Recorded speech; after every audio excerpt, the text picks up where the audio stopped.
ചിത്രം കേരള ലൈവിന്റെ രണ്ടാം ഷെഡ്യൂൾ ആരംഭിച്ചുവെന്ന് നടനും സംവിധായകനുമായ സന്തോഷ് പണ്ഡിറ്റ്. ചിത്രത്തിലെ 100-ലധികം പുതുമുഖ താരങ്ങൾ അണിനിരക്കുന്നു എന്നും മഴയും തന്റെ ചില ചാരിറ്റി പ്രവർത്തനങ്ങളും കാരണമാണ് ചിത്രം നീണ്ടുപോയതെന്നും നടന് പറയുന്നു. ഫേസ്ബുക്കിലൂടെയാണ് താരം വിവരം പങ്കുവച്ചത്. ക്യാമറ ഒഴികെ എല്ലാ ജോലികളും താൻ ഒറ്റക്കാണ് ചെയ്യുന്നതെന്നും എഡിറ്റിംഗ്, ഡബ്ബിംഗ് ജോലികൾ ഉടനെ ചെയ്ത് തീർത്തു. ഓണം റിലീസ് പ്രതീക്ഷിക്കുന്നു എന്നും എല്ലാവരുടെയും അനുഗ്രഹം പ്രതീക്ഷിക്കുന്നു എന്നും സന്തോഷ് പണ്ഡിറ്റ് പറയുന്നു.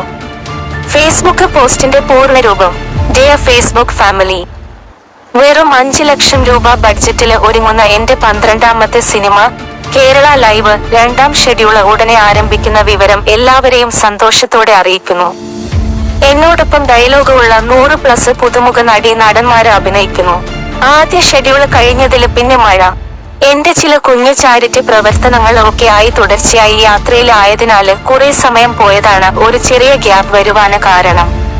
ചില ഗാനങ്ങള് ഷില്ലോങ്, ഡാർജിലിംഗ് ഭാഗത്ത് ഷൂട്ട് ചെയ്ത് കഴിഞ്ഞ്. ആകെ 8 പാട്ടുണ്ടേ. ബാക്കി ഗാനങ്ങള് കുളു, മണാലി, കാശ്മീർ ഉടനെ ചെയ്യണം. 2 സംഘട്ടനങ്ങള് ഷൂട്ട് ചെയ്ത് കഴിഞ്ഞിട്ടോ ബാക്കി ഈ ഷെഡ്യൂളില് പൂർത്തിയാക്കണം. ക്യാമറ ഒഴികെ എല്ലാ ജോലികളും ഞാൻ ഒറ്റയ്ക്ക് ചെയ്യുന്നു. എഡിറ്റിംഗ്, ഡബ്ബിംഗ് ജോലികള് ഉടനെ ചെയ്ത് തീർത്തു. ഓണം റിലീസ് പ്രതീക്ഷിക്കുന്നു. എല്ലാവരുടെയും അനുഗ്രഹം പ്രതീക്ഷിക്കുന്നു. ബൈ സന്തോഷ് പണ്ഡിറ്റ്. പണ്ഡിറ്റിനെ പോലെ ആരുമില്ല.